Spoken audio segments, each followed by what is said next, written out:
સમાચારોમાં વાત કરીએ તો રાજકોટ ગોંડલ હાઈવે પરથી ક્રાઇમ બ્રાન્ચે વિસ્ફોટક સામાન ભરેલી બોલેરો પિકઅપને ઝડપી લીધી છે. પોલીસે 12,000 જિલેટીન સ્ટિક અને 4,000 ડિટોનેટરના જથ્થા સાથે એક આરોપીની ધરપકડ કરી છે. આવો જોઈએ વિગતે સમાચાર. રાજકોટ શહેર ક્રાઇમ બ્રાન્ચની ટીમે બાતમીના આધારે કોઠારિયા સોલવન પાસે દરોડા પાડી બોલેરો ગાડીમાંથી ગેરકાયદેસર વિસ્ફોટક જથ્થો જપ્ત કર્યો છે.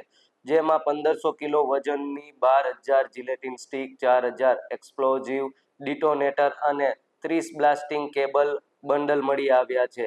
પોલીસે રૂપિયા 5.95 લાખનો મુદ્દામાલ જપ્ત કરી ડ્રાઈવર દુલાભાઈ મીરની અટકાયત કરી છે. જ્યારે માલ પૂરો પાડનાર અને મંગાવનાર અન્ય 2 આરોપીઓને પકડવા ચક્ર ગતિમાન કર્યા છે.